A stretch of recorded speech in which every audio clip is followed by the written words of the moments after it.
Youth நேயர்களுக்கு வணக்கம். நான் உங்கள் செல்வா. வாரம் ஒரு நடிகையை பற்றி பார்த்துட்டு வரேன் கிசு கார்னரில். இன்னைக்கு எந்த நடிகையை பற்றி பார்க்க போகிறோன்னா கொஞ்சம் சேஞ்ச். இன்னைக்கு ஒரு நடிகரை பற்றி பார்க்க போகிறோம். இவர் பார்த்தீங்கன்னா காமெடியில் பயங்கரமான கிங்கு. ஒரு புயல் தான் சொல்லலாம். பயங்கரமான புயல் அவர்.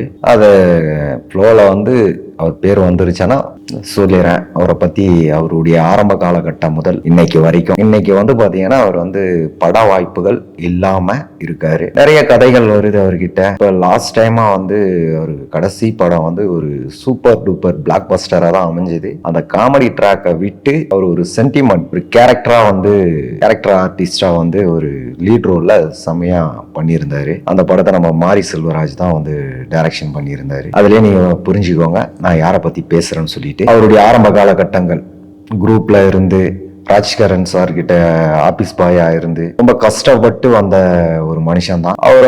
பாத்தீங்கன்னா ஆன் ஸ்கிரீன்ல நல்ல ஒரு ரெஸ்பான்ஸ் சொல்ல, நல்ல ஒரு எல்லாருக்குமே ஒரு மெசேஜ் கொடுப்பாரு. அவங்க ஊர் பாஷையில, மதுரை பாஷையில எல்லாருக்குமே ஒரு மெசேஜ் கொடுப்பாரு. சின்ன சின்ன குழந்தைகள், அப்ப கிட்ஸுக்கெல்லாம் கூட ரொம்ப கவர் பண்ண. நானும் அவருக்கு அவருடைய நகைச்சுவை எனக்கு ரொம்ப பிடிக்கும். அவருடைய பர்சனல் லைஃப் அப்படியே பேக் ஸ்கிரீன்ல பாத்தீங்கன்னா ரொம்ப பேடா இருக்கும். என்னன்னா அவருடைய முதல்ல அவர் இந்த மாதிரி கிசு சிக்கிறாரு. ஒரு வார பத்திரிகையில வருது. அதுதான் ஃபர்ஸ்ட் நான் அவரை பத்தி நான் தெரிஞ்சுக்கிட்ட முதல் விஷயம். அதை உங்களோட நான் பகிர்ந்துக்கணும்னு சொல்லிட்டு அந்த விஷயத்த சொல்ல வரேன். இந்திர லோகத்தில் நான் அழகப்பன்னு ஒரு படம் வந்தது. அது எவ்வளவு பேருக்கு தெரியும்னு தெரியல. 2K கிட்ஸ்க்கு தெரியுமான்றது தெரியல. அதை நம்ம தம்பி ராமையா தான் டைரக்ஷன் பண்ணாரு. கும்கி, மைனா படங்கள் எல்லாம் காமெடி நடிகரா வந்த தம்பி ராமையா தான் அவர் ஒரு டைரக்டர். அவருக்கு வாய்ப்புகள் இல்லாம கூட நிறைய காமெடிகள் பண்ணிட்டு அப்படியே அந்த கதை இந்திர லோகத்தில் நான் அழகப்பன் கதையும் சொல்லிட்டு இந்த மாதிரி எனக்கு ஒரு படத்துக்கு நீங்க பண்ணி கொடுக்கணும்னு சொன்னோன்னு சரி கூடவே இருக்கிறாப்புல. சரி அதனால ஒரு படம் பண்ணுவோம்னு சொல்லிட்டு கால் ஷீட் கொடுத்துட்டு நான் உங்களுக்கு படம் பண்றேன்னு சொல்லி அவர் கொஞ்ச நாள் இவருக்கு அந்த குரூப்ல காமெடியா போட்டு கொஞ்ச நாள் யூஸ் பண்ணாலும் அப்படியே பல்ல கடிச்சுக்கிட்டு மனுஷன் அப்படியே டிராவல் பண்ணாரு. அவருடைய நேரம் என்னமோ தெரியல, திடீர்னு பிரபு சாலமன் கண்ணில் பட்ட உடனே அது மைனா படத்துல ஒரு மெயின் கேரக்டர் கொடுத்தாங்க. காமெடி செம சூப்பர் டூப்பர் ஹிட் ஆச்சு அந்த படம். அவருடைய கேரக்டர் ரொம்ப மிகப்பெரிய அளவுல பேசப்பட்டது. அர்ஜுன் ஆக்ஷன் கிங் அர்ஜுன் இருக்காரு இல்லையா, அவருடைய சம்பந்தியாவே ஆயிட்டாரு. இந்த காமெடி நடிகரை விட அவர் பீக்லயே போயிட்டாருன்னு தான் சொல்லணும். அதுக்கு அடுத்து பாத்தீங்கன்னா நம்ம புயல் நடிகரோட நடிக்கல. இவருக்குன்னு ஒரு ட்ராக் தனியா ஏற்படுத்திக்கிட்டாரு. இவர் தனியா காமெடி பண்ண ஆரம்பிச்சாரு. அப்படிதான் கழுகுன்ற ஒரு படம், நிறைய படங்கள் அவர் படம் கும்கி, மைனா, கழுகு, இந்த மாதிரி நிறைய படங்கள் நம்ம புயல் நடிகரோட நிறைய படங்கள் பண்ணியிருக்காரு. 6. அதுக்கு அடுத்து பாத்தீங்கன்னா மனுநீதியில தான் புயல் நடிகரோட ஃபர்ஸ்ட் டைம் நான் பார்த்த படம். நான் ஸ்கிரீன்ல பார்த்த படம் மனுநீதியில தான் தம்பிராமையாவை புயல் நடிகரோட பார்த்திருக்கேன். 6ல ரொம்ப கொஞ்சம் அப்படியே கூடவே டிராவல் ஆனாரு. அதுக்கு அடுத்து பாத்தீங்கன்னா அவருக்கு ஒரு ட்ராக் ஊந்தவொடனே பிரபு சாலமன் அவருக்கு ஒரு ரூட்டை போட்டு கொடுத்துட்டாரு. நீ தனியாகவே காமெடி பண்ணலான்ற மாதிரி. அவர் அப்புறம் வேற ரேஞ்சுக்கு போயிட்டாரு. அதுக்கப்புறம் இன்னைக்கு அர்ஜுன் சாருக்கு சம்பந்தியா இருக்காரு. அவருடைய ட்ராக் அது ஒரு பக்கம். ஏன் இந்த கதையை சொல்ல வரேன்னா, இந்திரலோகத்தில் நான் அழகப்பன் படத்திற்கு என்னென்ன இடையூறுகள் அந்த புயல் நடிகர் கொடுத்தாருன்றதை தான் இப்ப நான் சொல்ல போறேன். அந்த படம் பாத்தீங்கன்னா ஆக்சுவலா ஸ்டோரி பேஸ் நல்ல ஒரு ஸ்டோரி தான். ஆனா இதுல அந்த கதையில அவரை போட்டு குழப்பி தம்பிராமையாவை குழப்பி இந்த கேரக்டருக்கு இப்படி இந்த மாதிரி கெட்டப்ப அந்த மாதிரி கெட்டப்பன்னு சொல்லிட்டு கதையில பூந்து ஒரு வழி பண்ணி தம்பிராமையா டம்மியாவே ஆகிட்டாருன்னு தான் சொல்லணும். அவர் அதோட படமே அதுக்கு அடுத்த படங்கள் எதுவுமே டைரக்ஷன் பண்ணல. அவருக்கு வாய்ப்பு வந்துதான் தெரியல. அவர் அதுக்கு அடுத்து காமெடியிலேயே ஃபுல்லா பண்ணிட்டு வந்தாரு. இவரை விட இப்ப இந்த புயல் நடிகரை விட அவர் ரேஞ்ச் வேற மாதிரி தான் இருக்கு. அந்த இந்திரலோகத்தில் அழகப்பண்ணான் படத்துக்கு ஒரு ஐட்டம் சாங் வைக்க சொல்றாப்புல நம்ம புயல் நடிகர். அதுக்கு இந்த கதையில அந்த மாதிரி ஒரு ஐட்டம் சாங் வைக்கிற மாதிரி எதுவும் சீன் வைக்க முடியாதுன்றாரு. இவர் வலுக்கட்டாயமா சொல்றாரு புயல் நடிகர், ஒரு ஐட்டம் சாங் வைக்கிறோம். அதுக்கு ஷேயா உங்களுக்கு எல்லாருக்குமே தெரியும். சிவாஜி, திருவிளையாடல் ஆரம்பம், தனுஷ் கூட, விஜய் கூட, அழகிய தமிழ் மகன், இந்த மாதிரி படங்கள்லாம் சரியா ஒரு ரொம்ப ஒரு பீக்ல இருக்காங்க. நம்பர் 1 நடிகை, நம்பர் 1 இருக்காங்க, வளம் வந்துகிட்டு இருக்காங்க. அந்த டைம்ல இந்த புயல் நடிகர் சரியா மேல ரொம்ப ஒரு கிரஷா இருந்தாரு. அது எந்த படத்துல பார்த்தாரு, அது எதை பார்த்துட்டு மயங்கினாருன்னு தெரியல. சரியா தான் வேணும், அந்த ஒரு ஐட்டம் சாங் வைக்கிறேன், அந்த ஐட்டம் சாங் சரியா ஆடுறாங்கன்னு சொல்றாங்க. சொல்லும் போது அவரால் தம்பிராமையானால மறுக்க முடியல. ஏன்னா அந்த படத்துக்கு ஹீரோவே இந்த புயல் நடிகர் தான். இதுல 4-5 கெட்டப்பு, தசாவதாரம் கமல் மாதிரி ஒரு 4-5 கெட்டப்பு. அப்படி இருக்கும்போது சரியாவை போயிட்டு கமிட் பண்ண போறாங்க. அவங்க எடுத்த உடனே முதல்ல ஷாக் ஆகுறாங்க. என்னது ஜோடியாவா, ஐயோ நான் என்னாலலாம் முடியாதுன்றாங்க ஸ்ரேயா. அப்படி ஸ்ரேயா சொல்லும் போது அவர் வந்து தம்பிராமையா வந்து புயல் நடிகர்கிட்ட சொல்றாரு, இல்லைங்க அவங்க வந்து உங்க கூட எல்லாம் நடிக்க மாட்டேன்னு சொல்றாங்க சொன்னோடனே அதுக்கு அடுத்த வந்து ஸ்ரேயாவுடைய அவங்களுக்கும் ஃப்ரெண்ட்ஷிப்லாம் இருக்கும் இல்லையா, சினிமால இருந்தாலும் சினிமா நண்பர்கள் இருப்பாங்க, அவங்க கிட்ட டிஸ்கஸ் பண்றாங்க. இந்த புயல் நடிகர் வந்து என்ன வந்து இந்த மாதிரி ஒரு படத்துல வந்து இந்த மாதிரி ஒரு ஐட்டம் சாங் வந்து அவர் படத்துல பண்ண சொல்றாருன்னு சொல்லிட்டு கேட்டதுக்கு, அந்த மாதிரி எதுவும் தப்பான வேலை பண்ணிடாதன்னு சொல்லிட்டு அட்வைஸ் அவங்களுக்கு பண்ணது அவங்களுடைய நண்பர்கள். அந்த மாதிரி பண்ண இப்பதான் நீ ஒரு நம்பர் 1 இடத்த வந்து நோக்கி போயிட்டு இருக்க, நீ இந்த மாதிரி ஒரு காமெடி கேரக்டர் பண்ணக்கூடிய ஆள் கூட போயிட்டு நீ ஒரு ஐட்டம் சாங் பண்ணேன்னா உன்னுடைய மார்க்கெட் சரிஞ்சு போயிடும், அப்புறம் நீ ஃபீல்டில் நம்பர் 1 வர முடியாது, இப்பதான் நீ அந்த இடத்துக்கு கொஞ்சம் கொஞ்சமா நகர்ந்து போயிட்டு இருக்க, சரிஞ்சு கீழே வந்துருவேன்னு சொன்னவொடனே அவங்க உஷாரா வராங்க. உஷாராயிட்டவொடனே அது அந்த டைம்ல அவங்க வந்து ஒரு படம் பண்ணிட்டு இருக்கும்போது அழகிய தமிழ் மகன் படம் பண்ணிட்டு இருக்காங்க, ஷூட்ல இருக்காங்க. அப்போ வந்து அவங்களுக்கு ஒரு கால் வருது, இந்த மாதிரி வந்து இந்த புயல் நடிகர்கிட்ட இருந்து கால் வருது. அந்த கால் வரும்போது பேசுறது யாருன்னா அந்த புயல் நடிகர் தான் பேசுறாரு. பக்கத்துல வந்து நம்ம தளபதி உட்காந்துட்டு இருக்காரு. என்னுடைய டைரக்டர் வந்து கேட்டதுக்கு, நீங்க நடிக்க மாட்டேன்னு சொன்னீங்களாமே, அந்த ஒரு ஐட்டம் சாங் வந்து நடிக்க மாட்டேன்னு சொன்னீங்களாமேன்னு கேட்டுக்கிறாரு. ஆமா சார், எனக்கு நான் இப்பதான் இண்டஸ்ட்ரியில வந்து அப்படி ஒரு சங்கர் சார் டைரக்ஷன்லாம் நடிச்சு ஒரு லெவல்ல வந்துகிட்டு இருக்கேன், இப்ப வந்து விஜய் சார் கூட பண்ணிட்டு இருக்கேன். இந்த டைம்ல வந்து நீங்க இந்த மாதிரி ஒரு ஐட்டம் சாங் பண்ணனா, அது உங்க கூட பண்ணனா நான் என்னுடைய மார்க்கெட் சரிஞ்சு போயிடும் சொல்லும்போது, இல்ல நீங்க பண்ணியதான் ஆகணும், உங்களுக்கு என்ன பைசா வேணும்னா எவ்வளவு காசு வேணாலும் நான் தரேன்னு சொன்ன உடனே இந்த நடிகைக்கு அந்த பைசா பணம் மணி கொடுக்குறனோடனே ஒரு மாதிரி ஒரு செகண்ட் அப்படி ஸ்லிப் ஆகுறாங்க, மைண்ட் ஸ்லிப் ஆகுது. ஸ்லிப் ஆனவொடனே உடனே போன் சடனா கட் பண்ணிடுறாங்க. அப்போ பக்கத்துல உட்காந்து அந்த விஜய் கேட்கிறாரு, யார் கால் பண்ணதுன்னா இந்த மாதிரி அந்த புயல் நடிகர் பண்ணாருன்னு. அந்த மாதிரி தப்பெல்லாம் பண்ணிடாத, இப்பதான் நீ வளர்ந்து வர. அவங்க ஃப்ரெண்டு சொன்னதையே தான் நம்ம தளபதியும் சொல்லியிருக்காரு, இப்பதான் நீ வளர்ந்து வர, அந்த மாதிரி ஒரு காமெடி கேரக்டர் ஆள் கூட போய் நீ நடிச்சேன்னா உன்னுடைய மார்க்கெட் சரிஞ்சு போயிடும் சொன்ன உடனே அவங்க வந்து சரி சரின்னு சொல்லிட்டு அங்க ஓகே சொல்லிட்டு போயிடுறாங்க. அன்னைக்கு நைட்டு மறுபடியும் வந்து இந்த புயல் நடிகர் வந்து ஸ்ரேயாவுடைய மேனேஜரை கான்டாக்ட் பண்றாரு. என்ன அமௌண்ட் இப்ப அந்த படத்துக்கு அழகிய தமிழ் மகன் படத்துக்கு வந்து அவங்க அப்போ வாங்கின சம்பளம் வந்து 1 கோடி ரூபாய். அந்த 1 கோடி ரூபாவை நான் வந்து ஒரு சாங்குக்கே நான் கொடுக்குறேன்னு சொல்லிட்டு பேசுறாங்க. 2 மேனேஜரும் பேசுறாங்க. பேசும்போது ஸ்ரேயா காதுக்கு போகுது. ஸ்ரேயா கிட்ட சொல்றாரு, அவரு மேனேஜர் சொல்றாரு, மேடம் இந்த மாதிரி வந்து 1 கோடி ரூபாய் கொடுக்குறேன்றாங்க. என்ன இது 1 கோடி ரூபாய் கொடுக்குறாங்களா, என்னங்க இது, இந்த படத்துக்கு நான் ஃபுல்லாவே பண்ணாலும் இந்த படத்துக்கு வந்து நான் 40 நாள் கால் ஷீட் கொடுத்துருக்கேன், அதுக்கே 1 கோடி ரூபாய் தான், சரி கொடுங்க நான் பேசி பார்க்குறேன்னு சொல்லி நான் பேசிக்கிறேன்னு சொல்லி அப்புறம் ஸ்ரேயாவே புயல் நடிகருக்கு வந்து ஃபோன் பண்ணுறாங்க.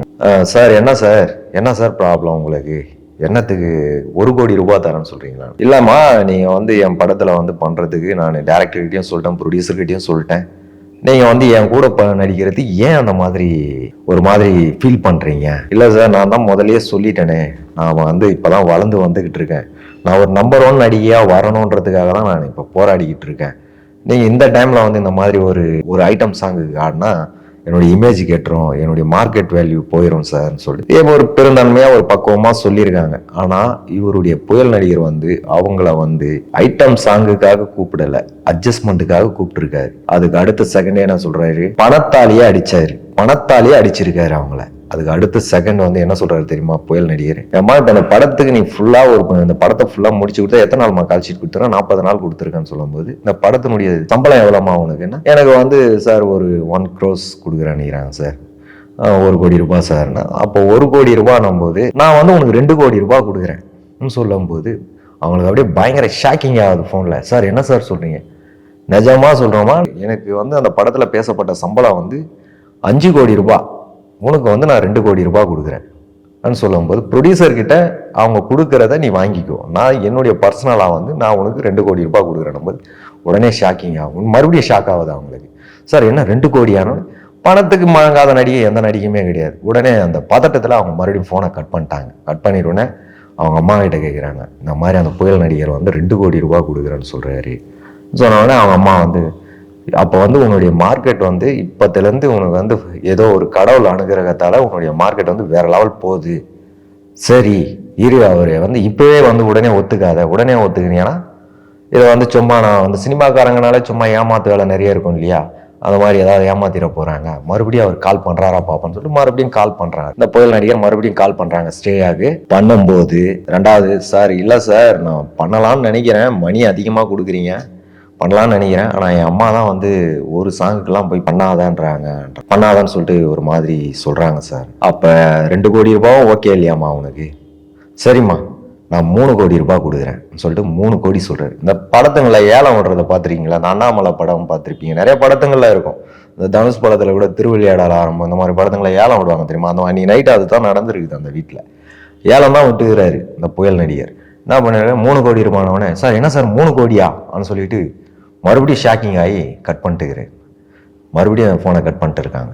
கட் பண்ணிட்டவொடனே என்னடா இது, மறுபடியும் 3 கோடிக்கு போய்ட்டு நம்ம 2 கோடியே கிடைக்குமான்றது தெரியல. அப்புறம் மறுபடியும் ஃபோன் பண்ணியிருக்காரு இவர் அந்த புயல் நடிகரை. மறுபடியும் அந்த ஸ்டேயாவுக்கு ஃபோன் பண்ண உடனே ஃபோன் பண்ணும்போது, என்னம்மா 3 கோடி ஓகே ஆகுமாண்ணே?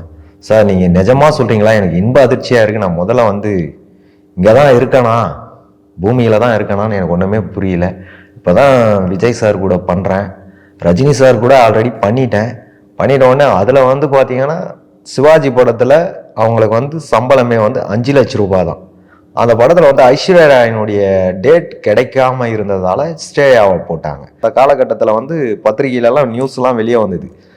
முதல்ல ஐஸ்வர்யா ராய் தான் நடிக்கிறதா இருந்தாங்க. அவங்களுடைய டேட்ஸ் கிடைக்கல, அதனால் ஸ்டேயாவே போகலாம். அந்த மழை படத்தை நம்ம சங்கர் பார்த்துருக்காரு. பார்த்தோன்னே சரி இந்த பொண்ணையே போட்டுடலான்னு.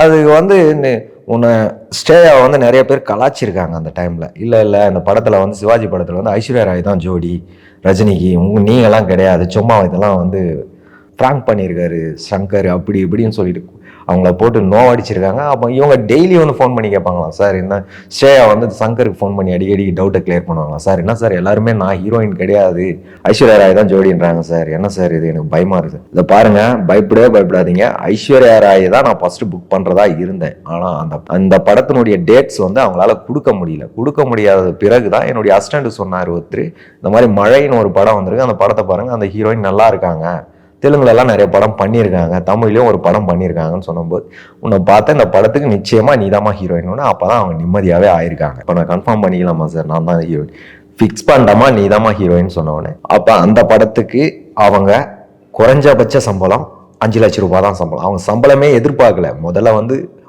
மெயின் பிளஸ் அவங்களுக்கு ரஜினி சார் கூட ஜோடியா நடிக்கிறாங்க. ரெண்டாவது சங்கர் டைரக்ஷன்ல நடிக்கிறாங்க. மூணாவது ஏவிஎம் ப்ரொடக்ஷன். அதனால ஈஸியாக சம்பளமே இல்லைனா கூட நடிக்கிறன்ற மாதிரி நடித்தாங்க அந்த படத்தில். அதுக்கு அந்த சிவாஜி படத்தை நம்மால் புயல் நடிகர் பார்த்ததில் தான் கிரஷ் ஆனாரானான்னு தெரியல. ஏன்னா பயங்கர கிளாமராக வருவாங்க அந்த படத்தில்.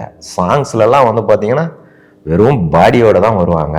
பயங்கர கிளாமராக காமிச்சிருப்பாரு சங்கர் அந்த படத்தில். ஐஸ்வர்யா ராய் நடிச்சிருந்தா கூட அந்த அளவுக்கு கிளாமர் காமிச்சிருப்பாங்களான்னு தெரியாது. இவங்க அதையும் தாண்டி காமிச்சிருப்பாங்க. அதில் கவுந்துட்டார் பொழுது நம்ம புயல் நடிகர். அப்படி கவுந்த போது கப்பல் கவுந்தது மாதிரி இவர் கவுந்துட்டாரு. நம்ம இறந்துட்ட கேப்டனை சொல்லுவார் அடிக்கடிக்கு, தண்ணியில் கப்பலுக்குள்ளே இருக்கிறவன் தான் கேப்டனு, எனி டைம் தண்ணியிலேயே மிதக்கிறவன் கேப்டன் கிடையாது, அதெல்லாம் கலாச்சிருக்காரு. அப்போ நான் எந்த நடிகரை சொல்கிறேன்னு உங்களுக்கே நல்லா தெரியும். இந்த நடிகர் 3 கோடி ரூபாய் நீ நைட்டு பேசுகிறாரு. பேசின உடனே அவங்க ஷாக்கிங் ஆகி 3 கோடியான்னு சொல்லிட்டு பணத்துக்கு மயங்கிட்டோடனே, சரிங்க சார் இந்த 3 கோடி உண்மைதானான்னு சொன்னோடனே, அப்போவே உங்களுடைய மேனேஜர் அனுப்புங்க, இப்போயே நான் செக் போட்டு கொடுக்குறேன் சொன்ன உடனே, சரிங்க சார் செக் போட்டு கொடுத்துருங்க சார்னு சொன்ன உடனே, அந்த செக் வாங்கிறதுக்கு முன்னாடி ஒரு சின்ன ஒரு மேட்ரு உங்ககிட்ட பேசணுமான்னு சொல்லிட்டு கேட்குறாரு. யாரு? புயல் நடிகர் கேட்குறாரு. என்ன சார் சொல்லுங்கள் சார், இப்போ 3 கோடி உங்களுக்கு ஓகே தானே? ஆமாம் சார். இதுக்கு அடுத்து ஒரு நாள் மட்டும் அவருடைய கெஸ்ட் ஹவுஸ் ஈசிஆரில் ஒரு கெஸ்ட் ஹவுஸ் இருக்குது. இந்த மகாபலிபுரம் போகிற ரூட்டில் ஒரு பண்ணை வீடு இருக்குது, அது எல்லாருக்குமே தெரியும். அந்த பண்ணை வீட்டுக்கு ஒரு நாளைக்கு வரணும். அதுக்கும் உனக்கு நான் 1 கோடி ரூபாய் கொடுத்துட்றேன், மொத்தம் 4 கோடியாக கொடுத்துட்றேன் போது, இதுதானே சார்? ஓகே சார் தாராளமாக சார் 4 கோடி ரூபாய் கொடுங்க சார், நான் தாராளமாக ஒரு நாள் வந்துட்டு போகிறேன்னு சொன்னோன்னே, அந்த படத்தில் அந்த ஒரு பாட்டு வச்சாங்க, இந்திரலோகத்தில் அழகப்பன். அந்த சாங்கை நீங்கள் அந்த படத்தை பாருங்கள். பார்க்கும்போது அதில் ஐட்டம் சாங் ஸ்டேயாக தான் பண்ணியிருப்பாங்க. அந்த கதாநாயகன் யாரும் நீங்களே முடிவு பண்ணிக்கோங்க. அவங்களுடைய பண்ணை வீட்டுக்கு, அதாவது ஷூட் ஆரம்பிக்கிறதுக்கு முன்னாடியே ஒரு நாள் பண்ணை வீட்டுக்கு போயிட்டு அட்ஜஸ்ட்மெண்ட் பண்ணிட்டு தான் அதுக்கப்புறம் தான் இந்திரலோகத்தில் நான் அழகப்பன் படத்தில் அவங்க அந்த ஒரு ஐட்டம் சாங் பண்ணாங்க. அந்த படம் அந்த புயல் நடிகர் எதிர்பார்த்த அளவுக்கு போகலை. அதுக்கு முன்னாடி ஒரு படம் நம்ம சிம்புதேவன் எடுத்திருந்தாரு. அதை ஃபேஸ் பண்ணி அந்த மாதிரி பழைய படங்கள் இருக்கும் இல்லையா, அந்த ஜானரில் அந்த மாதிரியே எடுத்தா அது ஏதோ ஒரு புது முயற்சியில் சிம்புதேவன் எடுத்திருந்தாரு. அந்த படம் ஓடிருச்சு. அந்த ட்ராக்லேயே இந்த படத்தை பண்ணாங்க. இந்த படம் எடுபடலை, பெருத்த நஷ்டம். இன்னைக்கு வரைக்கும் அந்த ப்ரொடியூசர் காலி தான். அதுக்கு அடுத்து அவர் எந்த படத்தையும் ப்ரொடியூஸ் பண்ணல. அப்படி இருக்கும்போது அந்த நடிகை ஸ்ரேயாவை எப்படி அட்ஜஸ்ட்மெண்ட் பண்ணாருன்றது எப்படி பணத்தாலேயே அடித்து படுக்கைக்கு வர வச்சார் நம்ம புயல் நடிகர். அப்போ வந்து அந்த காலகட்டத்தில் பத்திரிகைகளில், பேப்பரில் எல்லாத்துலேயுமே இது வந்த நியூஸ் தான், எல்லாருக்கும் தெரிஞ்ச நியூஸ் தான். இன்னைக்கு இருக்கிற ஜென்ரேஷனுக்கு வந்து இது தெரியாது. அதனால் இந்த விஷயத்த சொன்னேன்.